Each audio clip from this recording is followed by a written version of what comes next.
చేయొచ్చు. చల్లపల్లి పోలీస్ డిపార్ట్మెంట్కి మీరు ఫోన్ చేసి కనుక్కోవచ్చు. 2003లో ఎలిగేషన్ గురించి అడగొచ్చు. లాయర్స్ మత్తి వెంకటేశ్వరరావు గారు, అదేవిధంగా ఎమర్జెన్సీ సుబ్బారావు గారు అని అక్కడ లాయర్స్ ఉన్నారు, శాషగిరి అనే లాయర్స్ ఉన్నారు. వారిని మీరు ఫోన్ చేసి కనుక్కోవచ్చు.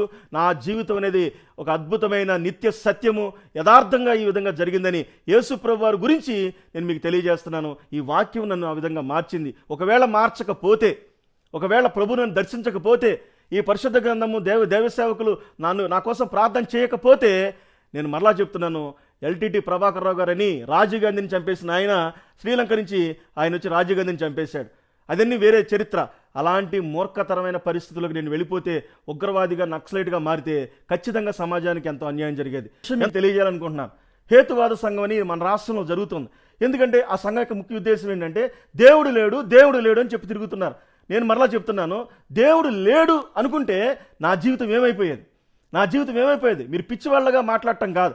నా జీవితం ప్రత్యేక సాక్ష్యం. మీకు కూడా నేను హేతువాద సంఘానికి రావుపూడి వెంకటాద్రి గారు అని ఇంకా మహా గొప్ప ఎలిగేషన్ గురించి అడగొచ్చు. లాయర్స్ మత్తి వెంకటేశ్వరరావు గారు, అదేవిధంగా ఎమర్జెన్సీ సుబ్బారావు గారు అని అక్కడ లాయర్స్ ఉన్నారు, శాషగిరి అనే లాయర్స్ ఉన్నారు. వారిని మీరు ఫోన్ చేసి కనుక్కోవచ్చు. నా జీవితం అనేది ఒక అద్భుతమైన నిత్య సత్యము, యథార్థంగా ఈ విధంగా జరిగిందని యేసు ప్రభు వారి గురించి నేను మీకు తెలియజేస్తున్నాను. ఈ వాక్యం నన్ను ఆ విధంగా మార్చింది. ఒకవేళ మార్చకపోతే, ఒకవేళ ప్రభు నన్ను దర్శించకపోతే, ఈ పరిశుద్ధ గ్రంథము దేవ సేవకులు నా కోసం ప్రార్థన చేయకపోతే, నేను మరలా చెప్తున్నాను, ఎల్టీటీ ప్రభాకర్ రావు గారని రాజీవ్ గాంధీని చంపేసిన ఆయన శ్రీలంక నుంచి ఆయన వచ్చి రాజీవ్ గాంధీని చంపేశాడు. అదన్నీ వేరే చరిత్ర.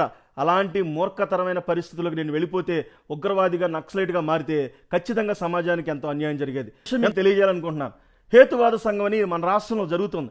ఎందుకంటే ఆ సంఘం యొక్క ముఖ్య ఉద్దేశం ఏంటంటే దేవుడు లేడు అని చెప్పి తిరుగుతున్నారు. నేను మరలా చెప్తున్నాను, దేవుడు లేడు అనుకుంటే నా జీవితం ఏమైపోయేది? మీరు పిచ్చివాళ్ళగా మాట్లాడటం కాదు. నా జీవితం ప్రత్యేక సాక్ష్యం. మీకు కూడా నేను హేతువాద